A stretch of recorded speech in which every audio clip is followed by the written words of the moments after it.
사랑과 은혜가 충만하신 하나님, 오늘 여기까지 저희를 인도하여 주신 은혜에 감사를 드립니다. 하나님께서는 매일 매순간 저희와 함께 하셨고 저희 연약한 손을 잡아주셨으며 저희 발이 실족하지 않도록 지켜주셨습니다. 그 크신 은혜를 기억하면서 감사와 찬송으로 예배를 드립니다. 말씀을 사모하는 자들에게 진리의 음성을 들려주시며 기도의 응답을 구하는 성도들에게 주님의 밝은 얼굴을 보여주옵소서. 성령님께서 예배하는 저희 마음을 감화시켜 주시고 은혜와 진리가 넘쳐나는 예배가 되게 하여 주옵소서. 이 시간 성령 하나님께서 우리와 함께하여 주시길 조용히 간구합시다.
은혜와 사랑의 하나님, 말씀으로 천지 만물을 창조하시고 말씀으로 세상을 섭리하시며 말씀으로 천하 만민을 구원하여 주심에 감사드립니다.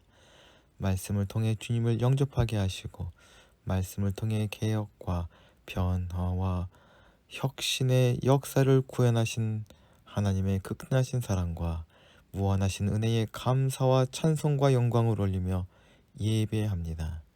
10월의 마지막 주일을 맞아 제505주년 종교개혁 주일을 지키며 예배합니다. 종교개혁의 정신을 되새겨보는 예배자가 되기를 간절히 소망합니다. 자비하신 하나님, 찬송과 경배를 드리기 전에 먼저 저희의 허물진 사연들을 내놓고 회개합니다. 저희는 지난 한 주간도 주님께서 베푸신 은혜를 잊어버리고 속히 하나님을 떠나고 말았습니다. 성도로서 합당하지 못한 일들을 행하며 살았으니 곧 모든 불의와 추악, 탐욕, 시기, 살인, 분쟁을 마음에 품었으며 행동으로는 능욕하는 자요 마음으로는 교만한 자며 이웃과의 관계 속에서는 자랑하는 자요 악을 도모하는 자로 살았습니다. 가정에서는 어버이를 거역하는 우매한 자요 자녀들에게 노여움을 자주 나타내는 부족한 부모였습니다. 모든 지킬 만한 것 중에 더욱 마음을 지키라 하셨으나 저희는 믿음을 잃고 상실한 마음으로 한 주간을 허탄하게 보냈습니다. 주님, 저희 안에 있는 돌같은 마음을 제거하시고 아이의 살처럼 부드러운 새 마음을 주옵소서. 거룩하신 하나님, 이 나라가 경제적 고통 가운데에 처해 있습니다. 많은 서민들이 높아진 물가로 고통받고 있습니다. 어려움을 타개할 수 있는 지혜를 대통령을 비롯한 위정자들에게 허락하여 주시옵소서. 아울러 우리나라를 둘러싼 국제정서도 나날이 위험해져 가고 있습니다. 주님께서 능력의 손으로 붙잡아 주셔서 평화가 깃들게 하여 주시옵소서. 하나님을 사랑하는 자들이 더욱 힘차게 일어나게 하옵소서. 어떤 상황에서도 주저하지 않고 하나님의 나라와 의를 위하여 살아가게 하여 주시옵소서. 진리를 사랑하고 주님께서 일러주신 생명의 사명을 잘 감당할 수 있도록 인도하여 주옵소서. 변해가는 시대 속에서 한국의 수많은 교회들이 교권주의, 성장주의, 물량주의, 외형주의와 성공주의와 계급주의를 지향하며 세속과 인본주의에 물들어가고 있습니다. 이 안타까운 현상들이 곳곳에 나타나고 있음을 고백하오니 한국교회의 제2의 종교개혁이 일어나게 하여 주시사 십자가의 도로 나라와 사회와 교회가 새로워지게 하여 주시옵소서. 이한 공동체를 위하여 기도합니다. 힘들고 어려운 세상 속에서 살다 주님의 은혜를 구하며 나왔사오니 예배를 통해 하늘의 위로와 은혜를 얻게 하여 주시옵소서. 특별히 말씀을 나눌 때 세상에 대하여 승리하며 살 수 있는 지혜를 얻게 하시고 눈물로 간구하는 기도마다 응답하여 주셔서 이슬과 같은 은혜를 내려 주시옵소서. 주님께서 세워주신 문봉 제빵소를 위해 기도합니다. 나아갈 길을 알게 하시고 영업하는 가운데 찾아오는 모든 어려움은 막아주시옵소서. 만드는 빵마다 사람들을 기쁘게 하고 다시 찾게 하여 주시옵소서. 또한 제빵소가 하나님을 기쁘시게 하는 귀한 기업으로 더욱 성장하게 하여 주시옵소서. 우리 구주 예수 그리스도의 이름으로 기도하옵나이다. 아멘.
나를 더욱 새롭게 하니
오늘 우리에게 주시는 하나님의 말씀은 누가복음 19장 1절부터 10절까지의 말씀입니다.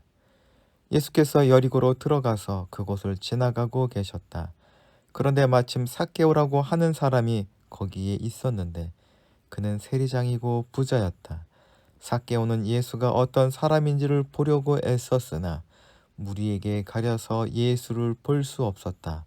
그가 키가 작기 때문이었다. 그래서 그는 예수를 보려고 앞서 달려가서 뽕나무로 올라갔다. 예수께서 거기를 지나실 것이기 때문이었다. 예수께서 그곳에 이르러서 쳐다보시고 그에게 말씀하셨다. 삭개오야, 어서 내려오너라. 오늘은 내가 내 집에서 묵어야 하겠다. 그러자 삭개오는 얼른 내려와서 기뻐하면서 예수를 모셔들었다. 그런데 사람들이 보고서 모두 수근거리며 말하기를 그가 죄인의 집에 묵으려고 들어갔다 하였다. 삭개오가 일어서서 주님께 말하였다. 주님, 보십시오. 내 소유의 절반을 가난한 사람들에게 주겠습니다. 또 내가 누구에게서 강탈을 했으면 네 배로 갚아주겠습니다. 예수께서 그에게 말씀하셨다. 오늘 구원이 이 집에 이르렀다. 이 사람도 아브라함의 자손이다. 인자는 잃은 것을 찾아 구원하러 왔다. 아멘.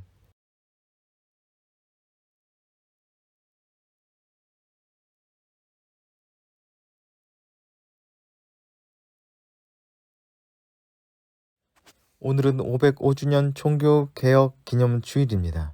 종교개혁은 하나님의 뜻을 도외시하고 주님의 제자로서 사명을 잊어버렸던 교회가 하나님께서 세우신 뜻을 회복했던 놀라운 사건입니다. 말씀 속에서 교회의 잘못과 복음의 진리를 깨달은 마틴 루터가 교회의 부패를 모른 척 할 것인가, 개혁할 것인가라는 갈림길에서 개혁을 선택한 날입니다. 개혁이라는 사건은 과거에 일어난 한 번의 사건으로 그쳐서는 안 될 것이며 우리 각 개인의 삶 속에서 회개로서 계속 일어나야 할 것입니다. 아주 오래전 로버트 존슨이라는 블루스 기타리스트가 살고 있었습니다. 재능은 그닥이었는지 연주력이 형편없어 공연장에서 쫓겨나기가 일쑤였다고 합니다. 그런데 어느 날 로버트는 갑자기 엄청난 기타 실력을 보여주기 시작했습니다. 당시 네로라 하는 어떤 기타리스트라도 그의 상대가 되지 못했을 정도였다고 합니다. 갑자기 정점을 찍게 된 실력도 참 놀라운 것이지만 연주 중에 보여지는 로버트의 기이한 행동은 특히 화제가 되었다고 합니다. 그 행동이라 함은 연주할 때 손이 안 보이게 뒤로 돌아서 했으며 몸을 갑자기 부르르 떨거나 기괴한 부두교 의식을 하고 쉬는 시간에 돌연 사라지는 것이었습니다. 상식에서 벗어난 로버트의 기행은 결국 루머를 만들어냈습니다. 로버트가 악마에게 영혼을 팔아 위대한 기타리스트가 되었다는 루머입니다. 이런 루머가 등장하게 된 것은 그의 연주곡 클로스 로드라는 곡에서 뛰어난 기타 실력을 얻는 대가로 악마에게 자신의 영혼을 내놓았다는 가사가 들어있었기 때문이었습니다. 그래서인지 지금도 미국인들은 교차로 혹은 갈림길에는 악마가 기다리고 있다가 인간과 영혼을 내고 거래를 한다고 믿습니다. 하지만 이것은 흑인 음악에 대한 미국 백인들이 가지고 있던 차별과 혐오의 산물이라는 말도 있으며 한편으로 사람의 인생이 바뀌는 중요한 선택의 순간이 찾아옴을 깨닫게 해주는 이야기입니다. 기독교 역사 속에도 중요한 교차로와 같은 순간들이 있었습니다. 그중 하나가 종교개혁입니다. 오늘은 독일의 신학교 교수였던 말틴 루터 신부가 498년 전 1517년 10월 31일 비텐베르크 성문 정문에 로마 교황청의 부패한 권력에 저항하여 95개조의 반박문을 붙인 날을 기념하는 주일입니다. 당시 교황청은 베드로 성당 건축 기금을 마련하기 위해 죽은 자들의 영혼이 천국에 들어가게 해줄 수 있는 면죄부를 판매하였는데 마틴 루터는 이것이 성서의 가르침에 위배됨을 지적하였습니다. 이 반박문은 유럽 사회의 지각을 뒤흔드는 거대한 혁명으로 발전하게 되었습니다. 루터가 외쳤던 신앙의 핵심은 세 가지였습니다.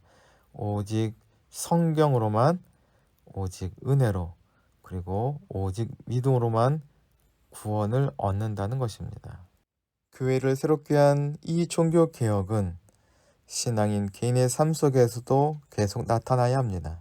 그 모습이 어떠한 모습이어야 할지를 보여주는 사건이 바로 오늘 본문에 나오는 삭개오 이야기입니다. 오늘 사건의 배경이 되는 도시는 여리고입니다. 예수님께서 예루살렘으로 가시는 여정의 마지막 경유지가 바로 여리고입니다. 여리고는 헤롯 대왕이 새롭게 중건한 신도시로서 아주 부유한 도시였습니다. 팔레스타인에서 가장 비옥한 땅으로 천연자원이 풍부하고 꿀이 많이 생산되며 큰 종려나무 숲이 있어 대추야자 열매를 많이 얻을 수 있으며 발삼 향나무 숲이 있어 세계적으로 명성이 자자한 값비싼 발삼 향유를 얻을 수 있는 곳이었다고 합니다. 또한 희귀한 사이프러스 나무 그리고 미로발란 나무 등도 있어 역사학자 요세푸스는 이곳을 신성한 땅이라고 불렀습니다. 온화한 기후라 왕족들의 휴양지로 자주 애용되었다고 합니다. 수영장, 정원, 목욕탕, 경마장, 극장 등을 갖춘 거대한 궁전이 있어 정치인들이 많이 드나들었고 이스라엘 북부 주요 해안 도시와 남쪽 이집트를 이어주는 교통 요지로서 막대한 물류가 움직이는 도시였습니다. 그래서 성경학자 바클레이의 말에 따르면 여리고는 팔레스타인 땅에서 가장 많은 세금을 내는 곳이었다고 합니다. 그리고 오늘 만날 삭개오는 이 막대한 자금을 관리하는 세리장이었습니다. 이 여리고에서 삭개오는 예수님을 만남으로 인생의 중요한 갈림길을 만나게 됩니다.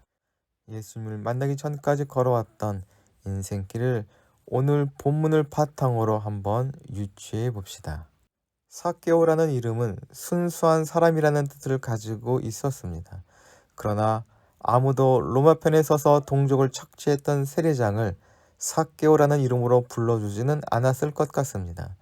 성경의 글을 설명할 때 나온 키 작은 사람이라는 말이 있는 것을 보아 여리고 사람들은 아마도 삭개오란 이름 대신 키 작은 것을 별명 삼아 불렀을 것입니다. 키가 작다라고 번역된 단어는 어린아이라고 읽힐 수 있습니다. 오늘날 어린아이는 사랑스럽고 소중하게 생각했지만 예수님 당시 사람들에게 어린아이는 사람이 덜 된 미숙하고 인격이 없는 사람에 불과했습니다. 그런 의미에서 삭개오 같은 어른을 애라고 부르는 행동은 그를 지극히 경멸하고 조롱하는 의도를 담고 있습니다. 삭개오가 키 작은 사람이라는 별명을 가지고 있다는 것은 그의 신체적 특징을 묘사하는 것을 넘어 삭개오를 배척하고 경멸하고 저주하는 여리고 사람들의 적개심을 드러내고 있습니다. 여리고 사람들이 삭개오를 증오했던 이유는 그가 세리장이었기 때문입니다. 당시 이스라엘은 로마 점령군의 지배를 받던 식민지였습니다. 로마는 모든 식민지에 가혹한 세금을 부과해서 현지의 부와 자본이 대부분 로마와 로마 시민을 위해 사용되도록 했습니다. 그 결과 식민지는 점점 가난해져서 계속 속국으로 남을 수밖에 없었으며 이것이 로마가 노리는 또 하나의 목적이었습니다. 이스라엘에서 호의호식하며 살던 사람들은 로마 사람들과 식민지 관리들 그리고 세리들 뿐이었습니다. 조세 제도의 실무를 맡은 세리는 로마인을 대신하여 지역별로 세금을 징수하던 관리였는데 모든 사람에게서 손가락질을 받았습니다. 삭개오도 사람들에게 손가락질을 받으며 죄인이라고 취급받았습니다. 삭개오는 그런 세리였을 뿐만 아니라 세리 중에 대장인 세리장이었습니다. 세리장은 로마 정부가 관장하는 지역 이곳저곳에 설치된 세금 징수처를 관리하는 사람이었습니다. 세금 징수처에서 세금 징수원을 열어두어 조직하고 그들이 걷어들인 세금 가운데 일부를 자기 몫으로 챙겨 막대한 재산을 모을 수 있는 자리가 바로 세리장이란 자리입니다. 유대인은 하나님 앞에서 절대로 거짓말을 하지 않도록 가르침을 받았으나 세리에게는 해도 좋다고 할 정도로 세리를 미워했습니다. 이런 삭개오가 살고 있던 여리고에 예수님께서 지나가시게 되었습니다. 삭개오는 예수님을 만나고 싶었습니다. 삭개오가 예수님을 만나고 싶은 마음은 단순한 호기심을 넘어선 간절한 소원이었습니다. 만약에 단순한 호기심이었다면 예수님을 둘러싼 엄청난 군중이라는 벽에 막혀 포기하고 말았을 것입니다. 그러나 삭개오는 간절한 마음으로 예수님을 만나고 싶어 했습니다. 그래서 사람들의 장벽에 막혀버렸을 때에 삭개오는 돌 무화과 나무 위로 올라갑니다. 나무를 타는 것은 애들에게나 어울리는 행동으로 명예와 체면을 중시했던 당시의 사회적 관습에서 이런 행동을 한다는 것은 쉬운 결정이 아니었습니다. 예수님께서는 사람들의 장벽을 해치고 작은 삭개오에게 오십니다. 그리고 창피스러운 별명 대신 순수한 사람이라는 뜻을 가진 삭개오라는 이름으로 그를 부르십니다. 어린 아이와 같이 순수한 태도로 나무에 올라가 있던 삭개오의 모습을 통해서 우리는 어린아이와 같이 하나님의 나라를 받아들인다는 것이 어떤 것인지를 보게 됩니다. 동시에 내려오라는 예수님의 말씀에 급히 내려오는 삭개오의 행동 또한 하나님 나라를 받아들이는 어린아이와 같은 모습 그 자체일 것입니다. 십자가에 달려 죽으시기 위해서 예루살렘으로 향하시던 주님에게는 시간이 얼마 남지 않았을 것입니다. 그런데 예수님께서는 그 귀한 시간을 쪼개어서 삭개오에게 내어주시는 놀라운 은혜를 보여주십니다.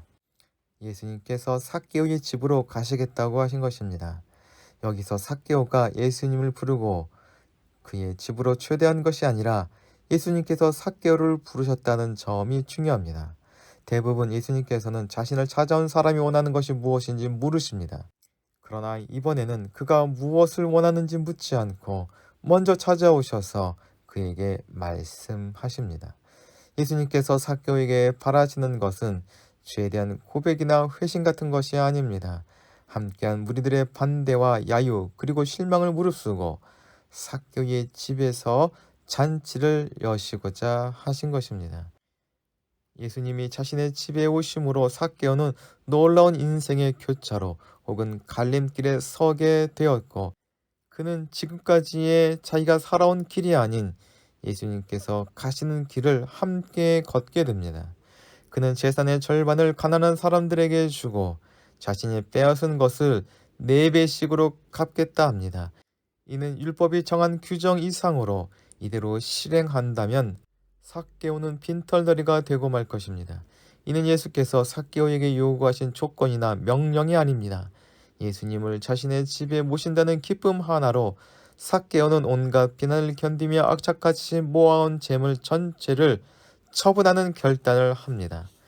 자신의 재산을 다 처분하는 과감한 결단으로 삭개오가 구원을 얻게 되었다고 생각하는 사람들도 있을지 모르겠지만 그렇다면 그는 많은 재산으로 구원을 산 것이 되고 맙니다. 하지만 구원의 은혜는 이미 예수님께서 나무 위에 있던 삭개오를 찾으셨을 때 그리고 그를 부르셨을 때 아무 조건 없이 주어졌고 군중의 수군거림에도 삭개오의 집에 머무셨던 것 자체가 구원입니다. 그리고 이름뿐인 아브라함의 자손이었던 유대인들 대신에 죄인이라 손가락질을 받던 삭개오가 예수님의 선언으로 진정한 아브라함의 자손이 되는 순간입니다. 삭개오에 대한 구원의 선포 이후에 주님께서는 자신이 이 땅에 온 목적을 밝히시는데 인자가 온 것은 잃어버린 죄인을 찾아 구원하기 위해 오셨다고 말씀하고 계십니다. 잃어버린 자라는 이름에는 죽임을 당하다, 멸망하다, 죽다라는 뜻이 포함되어 있습니다. 아담 이후로 많은 자들이 죄 때문에 죽임을 당했습니다. 그런데 하나님의 아들인 예수님께서 오셔서 죽음의 길로 가던 사람들에게 생명의 길로 갈 수 있는 교차로를 만들어 주신 것입니다. 그리고 그것을 완성하기 위해서 자기의 목숨을 십자가에 내어 주시는 귀한 사랑과 은혜를 보여주셨습니다. 인자가 온 것은 잃어버린 자를 찾아 구원하려 하신다는 말씀은 누가복음 15장의 비유 형식으로 반복해서 이미 나왔습니다. 100마리 양 중에서 한 마리 잃어버린 양을 찾은 목자, 10드라크마를 가지고 있다 하나를 잃어버려 다시 찾는 한 여자의 기쁨, 집을 나갔다가 거지로 돌아온 둘째 아들을 사랑으로 맞아들이는 아버지의 자비가 바로 하나님의 마음이라고 예수님께서는 이미 이야기하셨습니다. 이 세 비유는 모두 잃어버린 것을 다시 찾은 기쁨을 의미합니다. 이 땅에 사람으로 오신 예수님은 잃어버린 자를 찾아 구원하십니다. 어두운 세상에 찬비들어 오셔서 어둠 속에서 잠자는 영혼을 찾아 건져내십니다. 예수님께서는 이렇게 말씀하셨습니다. 내가 온 것은 양으로 생명을 얻게 하고 더 풍성히 얻게 하려는 것이다. 지금 예수님은 이 일을 하기를 원하십니다. 잃어버린 자를 찾아 구원하기를 원하십니다. 그렇게 예수님을 따르는 제자된 우리는 예수님의 마음으로 그 일을 해야 할 것입니다. 많은 사람과 일과 돈과 인간 관계에 파묻혀 사는 세상 속에서 우리는 예수님과 만나는 교차로에서 죄악된 삶을 떠나 주님과 동행하는 길을 걷게 되었습니다. 구원의 은혜를 누린 삭개오가 자신의 재산을 가난한 이들과 나누는 놀라운 반응을 보였듯이 구원받은 우리도 은혜에 대한 반응을 보여야 할 것입니다. 그것은 첫째로 감사이며 둘째로 우리가 만난 주님을 세상의 모든 이들도 만날 수 있도록 하는 것입니다. 이한 공동체의 모든 식구들이 스스로가 잃어버렸던 사람들이었음을 잊지 않고 감사와 찬송으로 주님께 나아가고 서로를 믿음으로 사랑하며 세상을 향하여 제자로서 섬기는 모습을 보여야 할 것입니다. 이한 공동체를 통하여 세상의 모든 사람들이 주님과 만날 수 있는 교차로에 서게 되기를 소망합니다. 함께 기도하시겠습니다. 사랑과 긍휼이 충만하신 하나님, 소외된 자, 혐오스럽던 자였던 삭개오를 찾아와 주셨던 것처럼 저희를 찾아와 주시어 주님의 자녀 삼아 주시니 감사드립니다. 그 은혜를 마음에 분명히 새기고 거짓과 욕망의 길에서 벗어나 늘 주님과 동행하게 하여 주시옵소서. 예수님을 본받아 주위 사람들을 향해 공감의 시선을 건네는 그리스도인이 되게 하여 주시옵소서. 저희 삶 속에 주님의 이름과 은혜를 드러낼 수 있는 제자의 삶을 살아갈 수 있도록 인도하여 주시고, 제자로서 저희들이 행동할 때에 이해한 공동체가 하나님의 나라에 잇대어진 삶을 살아가게 하여 주옵소서. 우리 구주 예수 그리스도의 이름으로 기도하옵나이다. 아멘. 함께 공동체의 고백을 하시겠습니다. 하나, 우리는 문제가 있습니다. 둘, 문제에는 끔찍한 대가가 있습니다. 셋, 하나님은 해결책을 가지고 계십니다. 넷, 그 해결책은 믿음으로 누립니다. 지금은 길과 진리요 생명이신 예수 그리스도의 은혜와 독생자까지 아끼지 않으시고 내어주신 하나님 아버지의 지극하신 사랑하심과 성령님의 감화 감동과 인도하심이 이 시간 머리 숙인 이해한 공동체 식구들과 가정 위에 이제부터 영원토록 함께하여 주시길 간절히 축원하옵나이다. 아멘.